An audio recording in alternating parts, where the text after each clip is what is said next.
Over 2 months ago,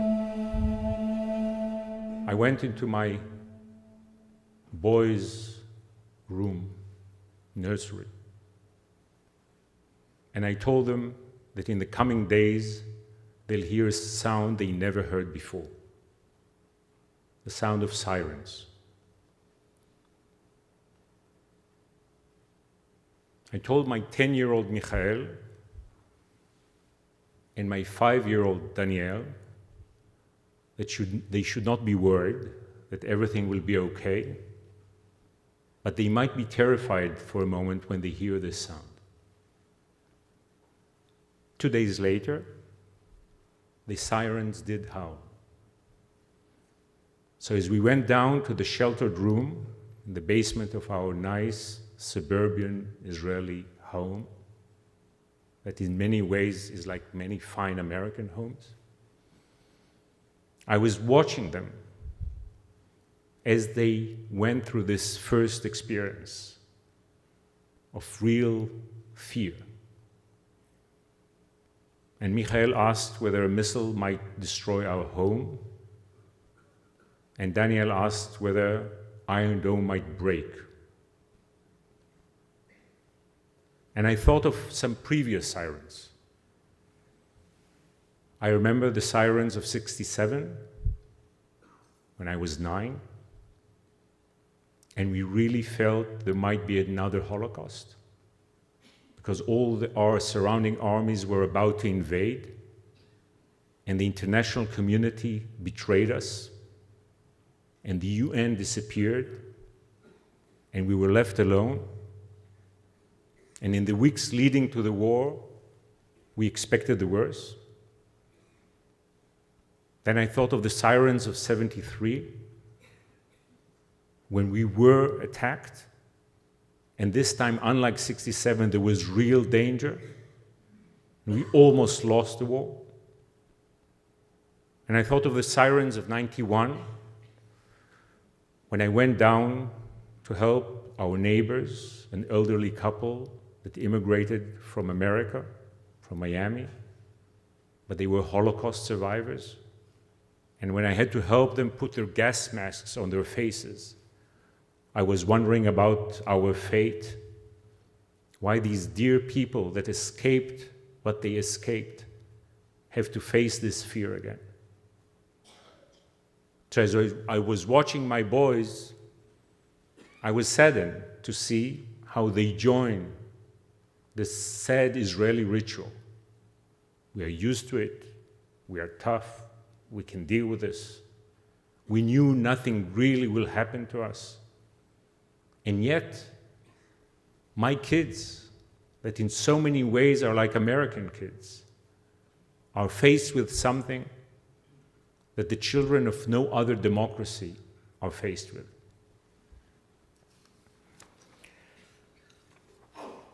So why did it happen?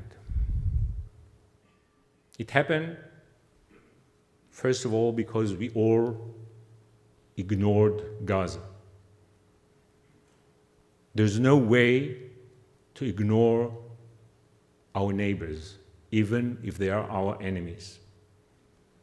We had a right-wing version of blindness and a left-wing version of blindness. But we all did not want to deal with the issue of Gaza. And that led to an inevitable burst of that horrible energy concentrating there. But there was something else. Because in the previous year, some benign statesmen that I think have the best intentions tried to promote a totally unrealistic peace concept. They came to the land promising peace by April of 2013. Not only the peace concept was an unrealistic one, but when it collapsed, when the process collapsed, they did not come up with any alternative. And they left a strategic vacuum in the country. As sterile as the old peace process was, at least it was an organizing principle preventing violence. the moment there was nothing to stabilize the land, it was clear that we are heading for trouble. I'm no prophet, but in my columns throughout the spring and in my conversations with many leading diplomats, I kept saying if we won't be moving in the right direction, there will be deterioration. I didn't know 3 boys will be kidnapped. I didn't know a Palestinian boy will be burned. But it was so clear that in the Middle East, in Israel-Palestine, if you do not have a political horizon, if you're not going somewhere, you'll have violence. And yet, no one acted. There was a dangerous vacuum calling for trouble. So in this context, when the 2 terrorist events happened, the Palestinian one and the Jewish one, and as Jews, we have to take responsibility for the Jewish one, and we have to deal with it. They became strategic acts of terror, and they created a kind of dynamics that could not have been stopped.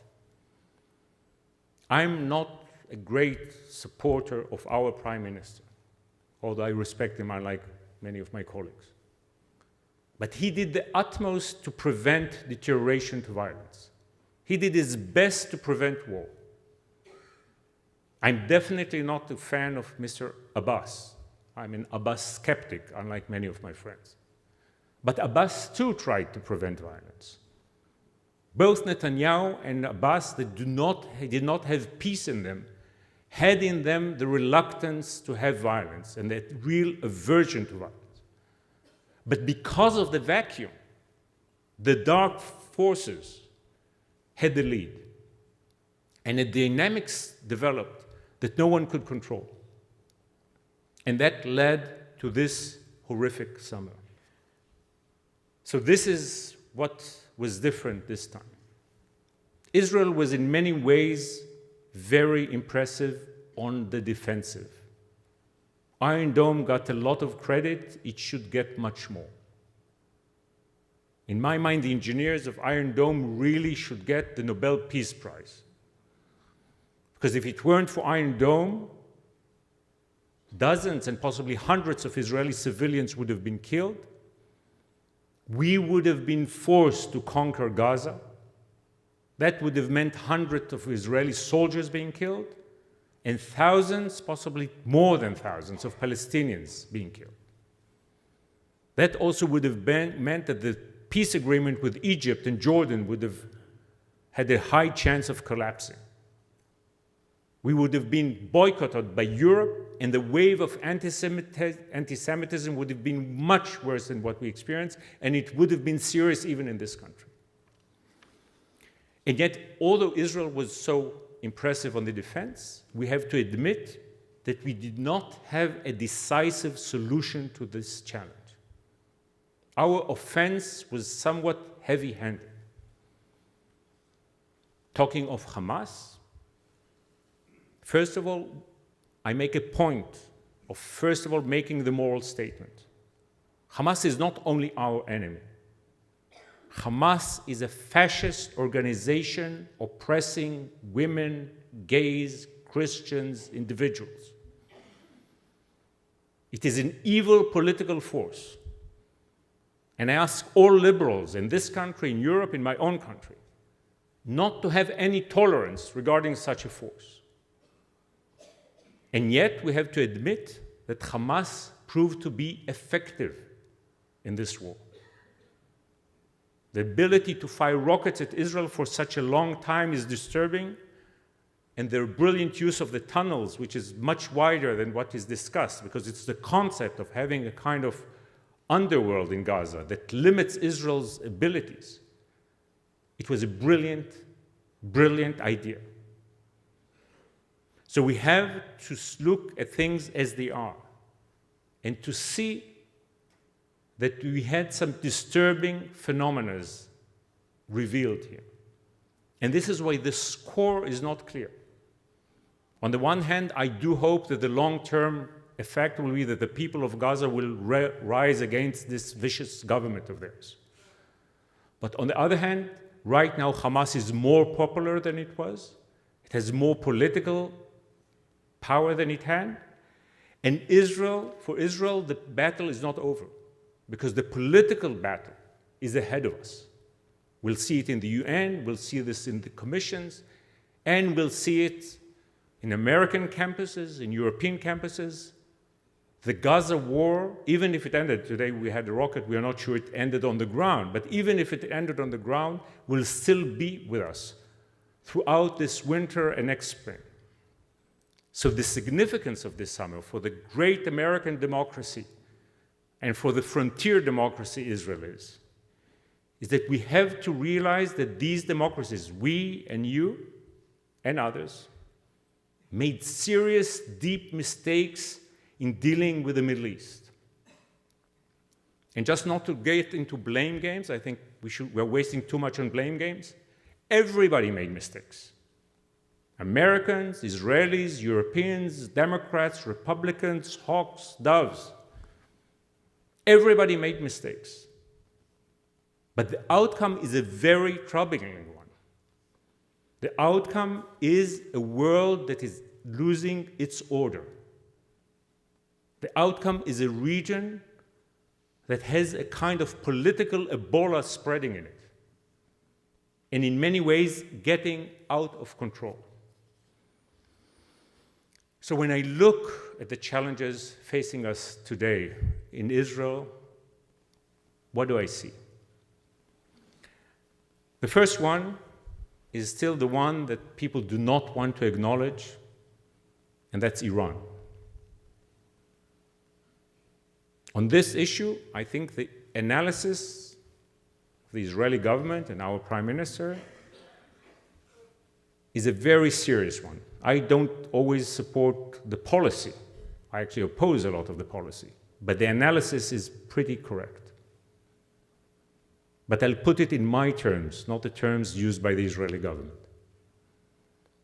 Iran, a nuclear Iran, is a challenge to our civilization. If Iran will go nuclear, the Middle East will go nuclear. Saudi Arabia will go nuclear. Perhaps some of the Gulf countries will go nuclear. Who knows, perhaps even Qatar will want a bomb. Egypt, Algeria, Turkey, Israel will have to change its very responsible nuclear policy. There will be two results. The first one is a multipolar nuclear system in the world's most unstable, violent region. See all that we have now and inject nuclear ability into that. The second consequence will be nuclear terror. Because these countries, even they'll be responsible themselves, which I doubt, will not have the kind of ability that Britain and France and China and America have in controlling this demon. So what we might end up is with the end of non-proliferation and the return of the nuclear fear in a big way. The greatest success of the international community in the last 70 years is maintaining what I call the post-Nagasaki miracle. We brought the demon into the world, but we controlled it. Now the danger, the old fear of a nuclear Armageddon will not be back. But the chances of specific events, nuclear events happening, will rise dramatically. The 21st century will be very much about nuclear events, nuclear terror, and nuclear horror. And yet, we failed so far in dealing with Iran. We were so preoccupied with Iraq and Afghanistan and the crisis, and we in Israel were preoccupied with disengagement in our internal battles and our petty politics. And Europe, definitely, although the French or British are not too bad on this issue. That as a civilization, as a Western civilization, something that was so easy to deal with, it was so easy to stop Iran in 2003 or 2005 without a military strike, even in 2007, 2009. And yet right now the Iranians are ahead of the game. And if we do not wake up, again, not as Israelis, not even only as Americans, if all Westerners will not wake up to this challenge that we keep avoiding, nothing dramatic perhaps will happen next year, or not even the next 5 years. But when we look back in 2025 or 23 at this era, we just won't understand how were we so blind and so weak when we could have stopped it and we didn't stop it. The second challenge is the one of the Arab chaos that I indirectly refer to with ISIS. But ISIS is just the extreme symptom. Basically, what you see in the Middle East is a dramatic change. Because for 40, 50 years, with all its fault, the Middle East had a kind of order, corrupt order. And the order collapsed. When Mubarak went and Gaddafi went, began even earlier with Saddam Hussein, the old kind of unpleasant order disappeared. Do you remember how naive we all were only 3.5 years ago? Spring of 2011 is not 30 years ago.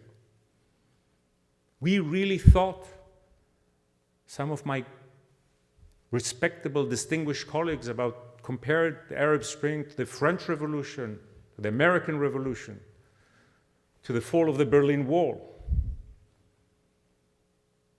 If you read the American papers at that time, you were sure that the Google kid is going to be the president of Egypt. What we see today is a situation, I'm not saying it is an Israeli, but as someone who cares about his neighbors, who cares about the Arabs. Right now, where do we stand? What hope does a young Arab man or young Arab woman have? What are the choices they are faced with? A reactionary monarchy, a military dictatorship, an Islamic theocracy, or bloody chaos? You can hardly find a decent Arab who has it better than he had it 5 or 10 years ago. There's some hope in Tunisia, but we'll see a lot of the youngsters are joining ISIS. But this is the region we live in. So, in some ways, for Israel, in a kind of narrow-minded, egoistic way, it's strategically convenient because some of the old threats are gone. There are no Arab armies that will invade us, and some of the Arabs actually are more friendly to us. But it is so evident that we live in the world's worst neighborhood. So many parts of the world have moved forward. Think of where East Asia was 40, 50 years ago, and where is it today? South America, East Europe. The Middle East is the only area that insists on going backwards in time. We were promised a new Middle East 20 years ago, thinking that it will resemble modern Europe. We ended up with something resembling medieval Europe. So living in that environment is deeply troubling, although in some ways it's relieved us of some of the immediate threats we faced. The third challenge is that of the Palestinian issue. On the one hand, those who thought that the Palestinian-Israeli conflict is the core of all evil in the Middle East have been so proven wrong. It was so clear that the centrality of this conflict is not what people thought. But on the other hand, the conflict is there, and definitely for us Israelis, it's a dramatic one. But there is a catch there. What's the catch? On the one hand, in my mind, I'm sure there are people who would not agree, there's no future for the Jewish democratic state without partition of the land and a two-state dynamics. If the status quo will remain for another 10, 20 years, even 5, we will lose the Jewish majority. We are endangered by the present situation demographically, morally, and politically. We will lose our legitimacy and our majority. You cannot have a state that is both Jewish and democratic in the present borders. It will either stop being democratic or will stop being Jewish. So we must do something about it and move forward.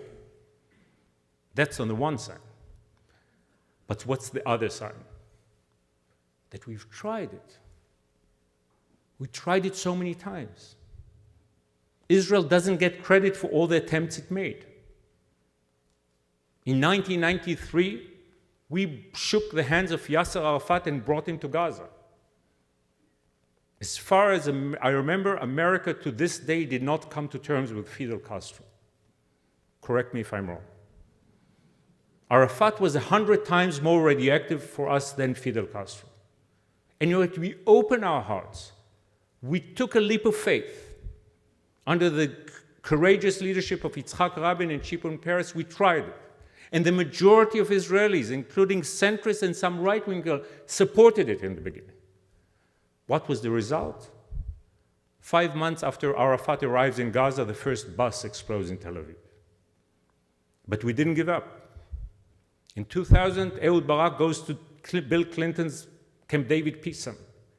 He breaks every Israeli taboo. He agrees to a Palestinian state, to dividing Jerusalem, 100% of Gaza, 95% of the West Bank. What's the result? First of all, Arafat disappears. Bill Clinton cannot find him on the phone. But the outcome is the worst terror offensive a democracy has experienced in the last decades. In comparative terms, worse than 9/11, an ongoing 9/11. 1,000 Israelis, 3,000 Palestinians get killed. Israel is rattled. Our economy is almost off the cliff. Yet we didn't give up. Enters Ari Sharon, considered a warmonger, a militarist general. But Arik Sharon, the frightening Arik Sharon, does exactly what the international community and what people like me in the Israeli left and left of center demand of him to do. He pulls out of Gaza. Not one settlement remains, not one checkpoint. What is the result? A Palestinian Singapore? More happy, well-educated young Palestinians? We saw the result this summer. A political entity controlled by extreme religious forces firing rockets at Israel, now reaching Tel Aviv. So, we are in a catch. And this is why so many Israelis are disillusioned and are trying to avoid dealing with this. The fourth challenge in my mind is not in the region, but regarding the region. That's the West. We are there in Israel because we had Western support throughout our history. With all due respect to our pioneers and warriors and kibbutzniks and pilots and paratroopers, we wouldn't have been there without support of major Western powers. First it was the British, then it was the French, and then, thank God, is the alliance, the deep alliance for 40 years with your great country. But this is being gradually eroded. So part of it is because of us, because of occupation, because of our internal politics, and we have to do something about it, and I'll refer to that. But part of it is also because of a kind of Western fatigue regarding the Middle East. There are two phenomena here. One, the Iraq war and the Afghanistan war had led people, for good reasons, to feel they are desperate about it, they don't want to hear about the Middle East, they don't want to deal with it. The stamina this country had 10, 15 years ago is not there. Definitely in Europe you don't have it. But there is another dimension, because political correctness, there is an intellectual problem, does not let people, many people, deal with the Middle East as it is. The Middle East is a politically incorrect region. If you stick to politically correct terms, you don't get it. And the reasons we had so many mistakes by so many good people, decent people, smart people, in Washington, London, Paris, Brussels, you name it, is that they don't have the concepts anymore. They don't know how to deal with our conflict and with all the other conflicts, because they are so much in this benign, democratic, purist world that they don't have the intellectual tools to deal with the mess the Middle East is. So, am I a pessimist? No. I think we have to be realistic. I think we have to see things as they are, but we should not despair. I am a great believer, definitely in America, When I go around these days in America, I sometimes find myself telling Americans how great America is. I think some of you have lost your self-confidence because of all I described, but I fundamentally believe in American strength, integrity, and courage, moral courage. And I believe very much in Israel. I believe in our people, in our spirit, in our resilience, in our vitality. What is needed is two things: ideas and leadership. I won't deal with the leadership here. You have a president, you'll be electing another president soon. It's not for me to say anything about that. And I will not say about my own leadership because it's too sad.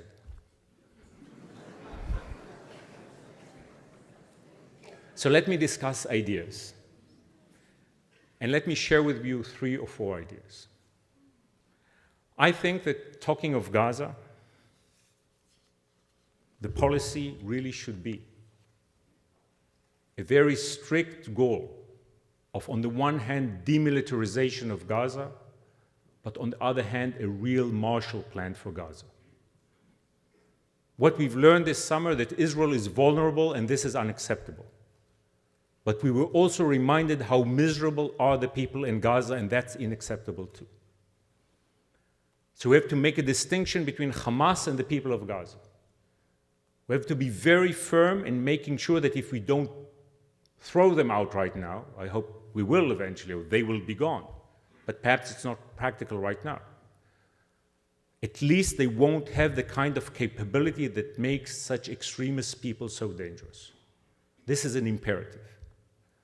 But the other side of it, that we must give the young and not young people of Gaza some life and hope. We must build power plants, water plants. Israel is the world champion in water technology. If we offer our technology, the Saudis will pay for it, and there will be some sort of international leadership for that. Giving water to Gaza is so essential, but it's like something that begins giving hope. If there will be the ability to take the idea talked about by the Egyptian president in an unclear way of enlarging Gaza, whether formally or not, into northern Sinai, that will really give it space. Even if you don't double or triple the size of Gaza, which is the optimal solution, giving them an opening into the northern Sinai, again with collaboration with the Egyptians and Saudis, that will give the people of Gaza some hope. And then eventually they'll have enough power to throw Hamas. Talking of ISIS, my one advice is to beware of the greatest trap. Don't let ISIS make you blind regarding Iran and other villains in the region. The greatest danger is that America will be perceived as the ally, even if it's not formal, of the Shiite Iranians and the Shiite Iraqis and Assad. Because in our political incorrect region, the way it will be perceived, although it's not true, is that there is an American alliance with the Shiites against the Sunnis. That will have horrific consequences. You'll have 1,000 more ISISes. You might defeat this ISIS, but at the end of the day, the Sunnis are the majority in the Arab world. And the force that will beat ISIS is only moderate Sunnis supported by America. If you don't want boots on the ground, but you do not want to help America's enemies, you must work with the moderate Sunnis and encourage them and support them when they fight ISIS and other extremist organizations. My distinguished colleague and friend Tom Friedman wrote a few weeks ago in a kind of gentle way that ironically, without intending it, America helped Iran in every way in the last decade. It destroyed all of Iran's enemies. The Taliban in Afghanistan, Saddam Hussein in Iraq, and now dealing with ISIS. It's very important that the campaign against ISIS, the only way it succeeds, is if it's based on an American Sunni moderate alliance. Regarding our conflict at large, and the title of my lecture was supposed to be, Is Peace Dead? So is peace dead? All peace is dead. We tried it 4 times. We tried it in Oslo, we tried it in Camp David, we tried it in Annapolis, and John Kerry tried it now. You have to be totally blind to try something 4 times, see it failing, and try still be a believer. And find all kind of excuses. Ehud Barak was not polite enough, Ehud Olmert didn't give another inch, whatever. The concept was doubtful to begin with, but the events of the last 2 years made it totally irrelevant, totally detached from reality. Because there is no moderate Arab leader today that has enough legitimacy to sign a new peace agreement with Israel, even if they want to. That's the downside. But there is the upside. The upside is that because of this chaos, so many of our neighboring Arabs are closer to Israel than they ever were. They are terrified of Iran, they are terrified of ISIS, of Al-Qaeda, of the Islamic Brotherhood. Some of them have, how shall I put it, less confidence in Western leadership. So when they look around them, they say, these Jews, we don't really like them, but they're actually a pretty reliable neighbor. So there's a great potential there. If we will have a kind of creative statesmanship, there is something to work with. So what should be done in my mind? Let's promote new peace. Not try again the old theological formula that didn't work and is becoming more impossible. Let's do the following. Israel freezing settlement activity beyond the blocks, and then gradually, in a very cautious way, pulling out of certain areas of the West Bank without abandoning the security control that we have. And let the Palestinians, the constructive Palestinians, who want a life, want a future, the business community, the middle class, give them whatever we evacuate. So cities like the city of Rawabi, which is one of the great icons of hope in the West Bank, are built in other places. And let the Saudis and the Gulf people, who are so keen to support their brothers Palestinians in war, but not in peace, let them fund this. If you channel 10, 15, 20 billions of Gulf money into the West Bank, you'll have an economic miracle, and Gaza. You can build in northern Sinai and West Bank. Now, if you work on such a process where rather than to have a two-state solution tomorrow, which is not there, you create two-state dynamics that eventually lead to a two-state state that one day in the further future will bring the two-state solution, that's a realistic peace approach. Now, why is this, in my mind, such a constructive idea? It's good for the moderate Palestinians who want a life but cannot deal with the right of return in Jerusalem. They cannot make concessions. They're too weak for that.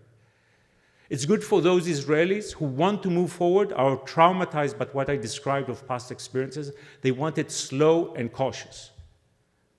And we have a weak political body that has to strengthen itself so we can do it. It's good for the Arab neighbors because they want to work with Israel, but they need some substance that will give a body to this alliance. And it's especially good for America. Because if there's something we've learned, that America does not want to be in the Middle East, but America cannot run away from the Middle East. If you will not deal with it, it will come haunting you here, as it did in 2011. So the way forward, if you don't want boots on the ground, if you don't want wars, if you don't want body bags, is to work with the players that are there that want stability. There are no saints in the Middle East. Anyone looking for saints, look elsewhere. But there are people who want stability and want a life. If America will be the leader of this kind of alliance of moderate Arabs, moderate Israelis, and moderate Palestinians who want to move forward in a cautious way, no paradise, no castles in the sky, no Nobel Prizes, no ceremonies on the White House lawn, but a real leadership that deals with the area as it is and uses the chaos and the fear of so many positive potential players in order to create some positive dynamics. Larger than that, I really think that we have to acknowledge the fact, and this is much beyond Israel, that the Middle East is becoming so dangerous that we need a kind of international coalition of leading powers in order to deal with this in a global way. A Marshall Plan is not needed only for Gaza, but in many ways for the entire region. You have to acknowledge that these are not specific problems, but the entire region is in a very dangerous state, and the world cannot afford an entire region that is so sensitive, close to Europe, as of such strategic importance, to go totally out of control. But going back to our people, I think that the idea for us, the way forward for us, is to find a way to renew liberal Zionism. It is needed in Israel because we need to give our young soldiers and the people of Nahal Oz and Sderot and the frontier a sense of meaning for our existence, a sense of social justice. We cannot go on with petty politics and extremists and nihilists and cynical people. If we are to survive, and we must survive, and we will survive, you need to bring a kind of meaning and sense of purpose. We are Jews. We cannot survive if we do not feel that we are doing the right thing. We need democracy, a real democracy, and real liberal values to be at the heart of our life. There's no other way for us. But this is especially needed for your youngsters here. If there's something that I've learned in my traveling in this country, that the generation gap in your society, in your community, is a dramatic one. By and large, people 70 and beyond have the Holocaust as their context, and they are religiously committed to Israel. People 50 and beyond remember pre-67 Israel, and they whine and grind, but they cannot help it. They have a sentiment for Israel. People under 30 are in a different world. They're globalized. Their values are universal values. For many of them, Israel is perceived as a tribal entity. Jewish life is perceived as tribal. So many of them, thanks to birthright and some other things, have warmed to Israel. They had a good Israeli experience. They heard about the experience or heard about Startup Nation, the high-tech, the Tel Aviv fun. It's fun. But it's not enough. It doesn't give a moral context. It doesn't deal with the political difficulty. So they are torn. And for so many of them, Israel is becoming an embarrassment. Rather than being proud of it, they are confused or embarrassed about it. So in order to guarantee the future of this great community, in order to guarantee the future of Israel that will have no future without your young generation, and in order to guarantee the future of our great people, we must reach out to young American Jews and other young Jews throughout their diaspora with a new kind of vision of Israel that is liberal, that is democratic, that is just, that has challenges that no others have. We must learn to bring our narrative back, to tell them about our history, how miraculous Israel is and how miraculous this great, perfect diaspora is, but how challenged we are, and to convince them that it's up to them to care and to deal with it, with us, by listening to them and by working with them.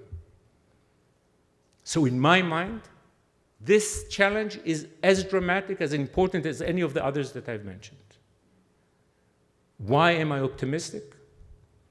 Because when you look back, when I wrote my book, you see that we had such a troubling history. Such a troubling history. Every decade it seemed that the walls are closing in on us. But we found the way, the innovation, every time to start afresh.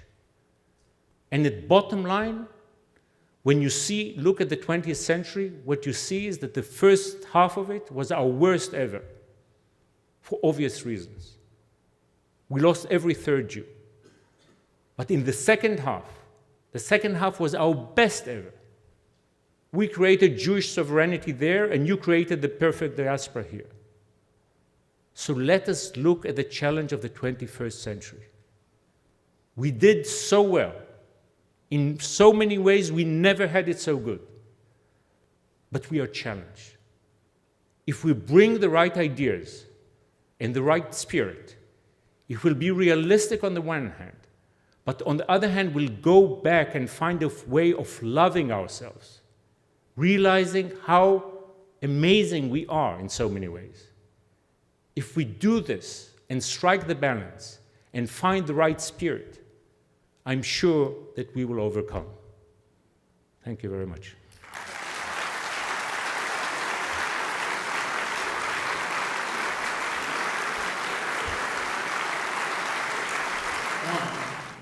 If you were Prime Minister for a day, or Prime Minister, the first day, what's the first thing you would do?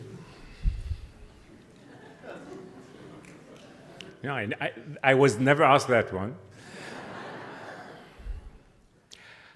Look, I mean, but what I say about the younger generation.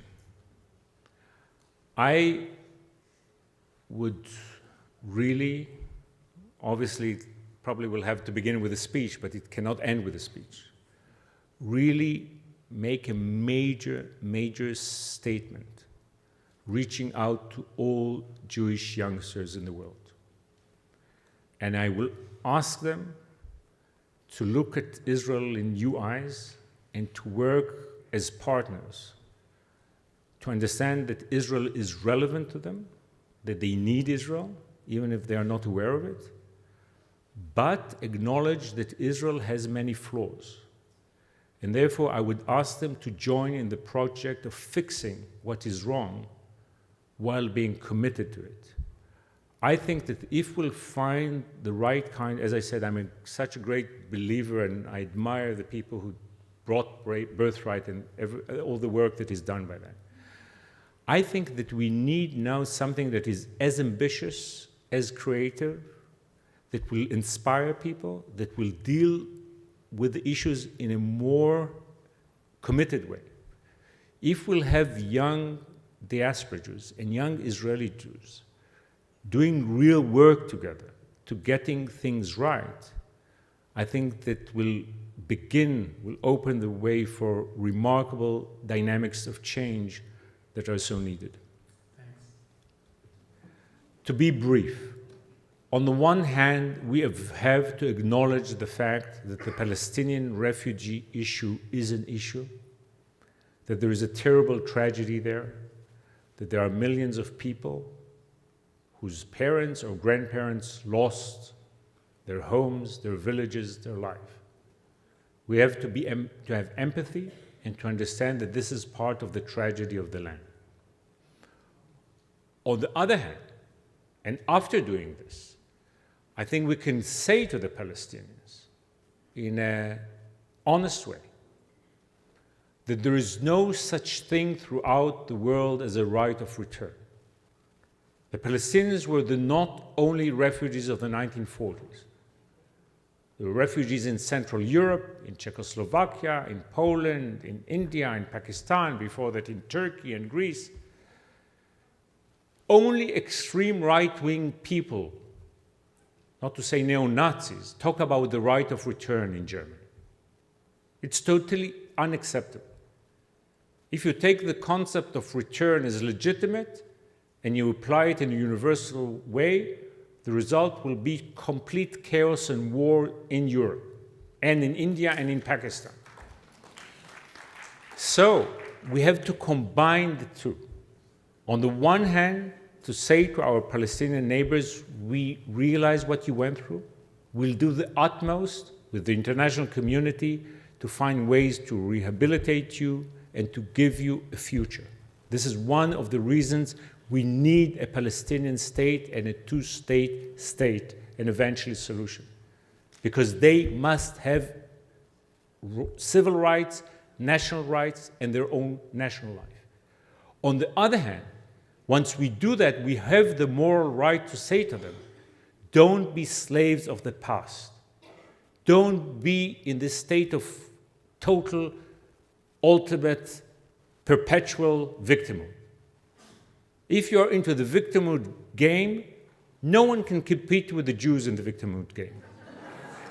So let us not feel all the time as victims, and tell them don't be victims all the time, but that demands of all of us to work on that reasonable political, economic, social solution that will give them space, will give them rights, will give them freedom, and will give them a future. If they will have none of the above, they'll become more and more desperate and more extremist, and we will suffer more and more.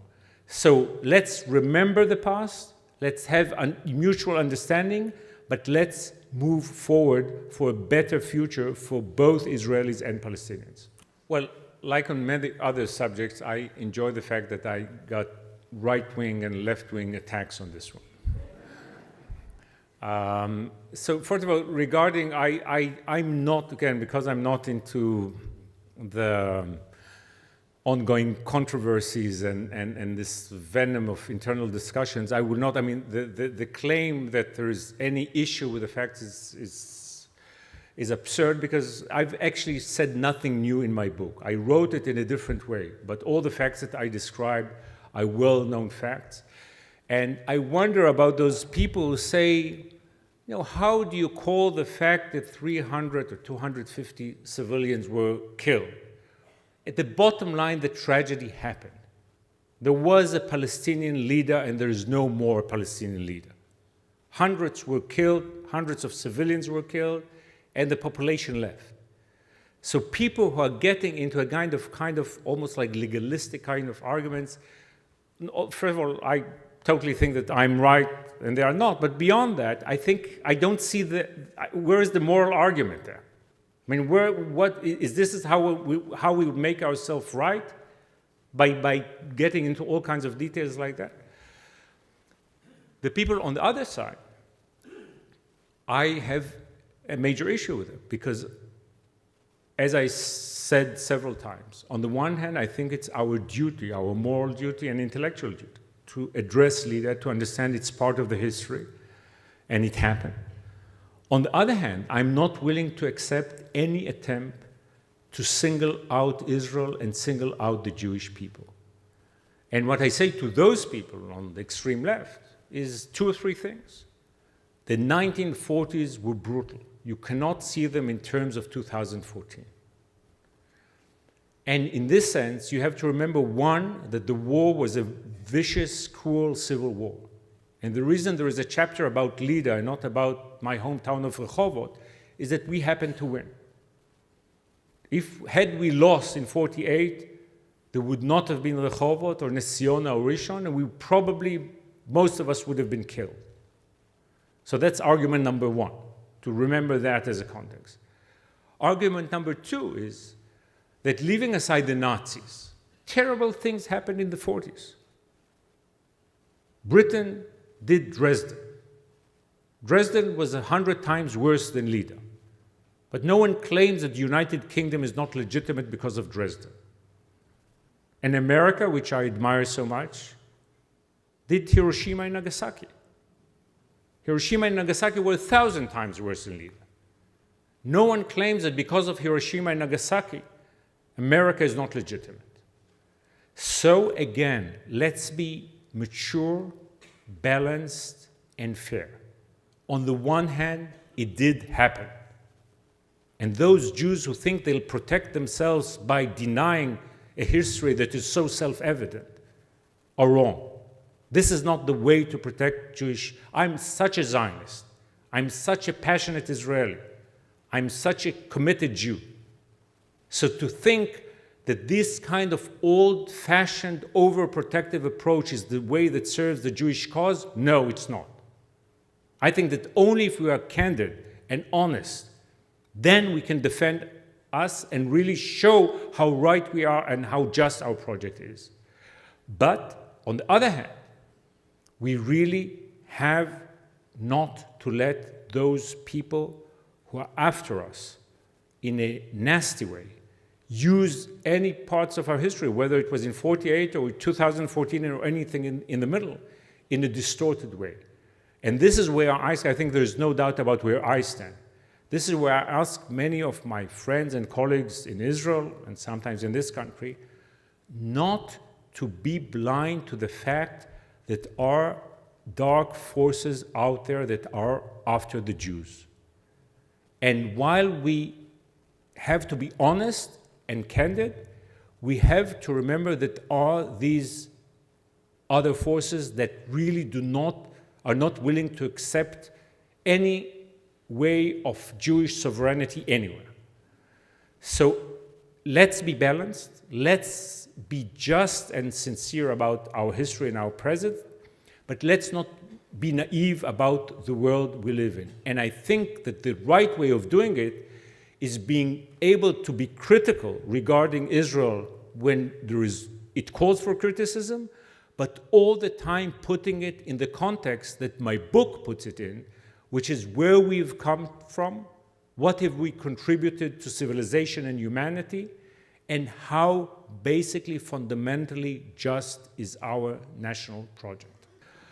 I really think I talked enough about what the vision is.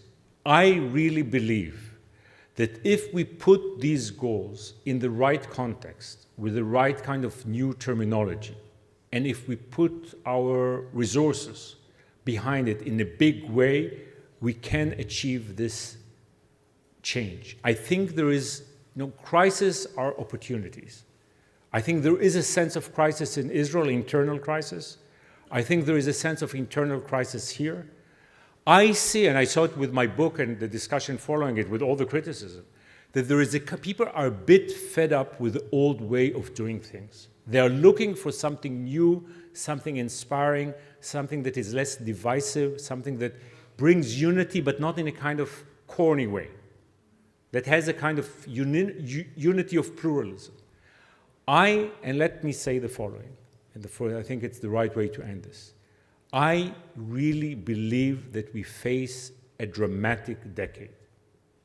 If we do not change the way we do our public affairs and public policy in Israel, if we don't deal with the challenges, the Palestinian one and the internal ones which we've not discussed, in 10 years' time, God forbid it might be too late.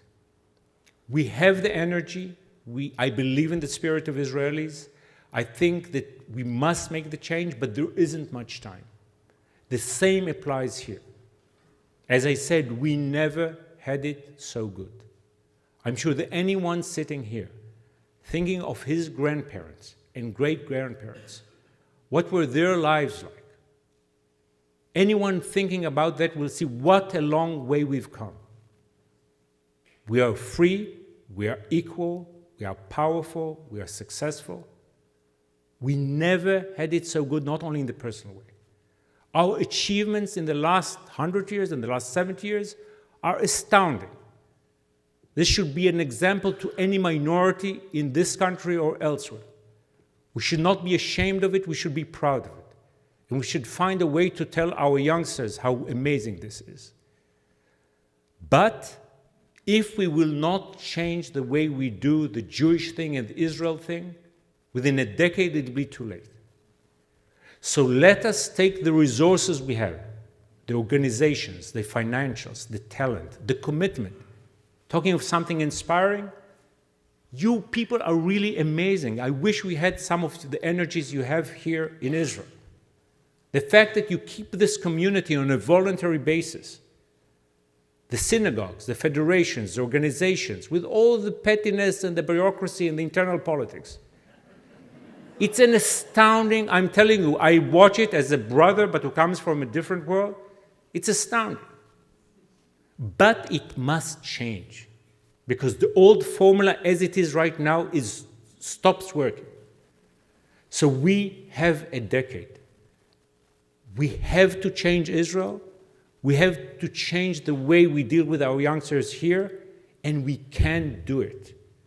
If we put the big ideas out there and we bring the new kind of spirit, we have the capability and the energy to save ourselves and guarantee a great future for our people. Thank you very much. Thank you. Thank you.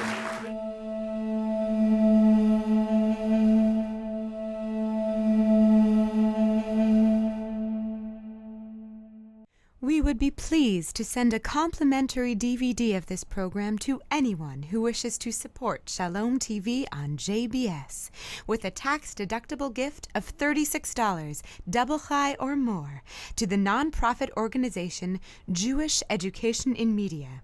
Simply visit the JBS website homepage and click on the Donate button to make a donation by PayPal or your credit card. And please indicate the program for which you would like a DVD. Or you can send your tax-deductible check made out to GEM.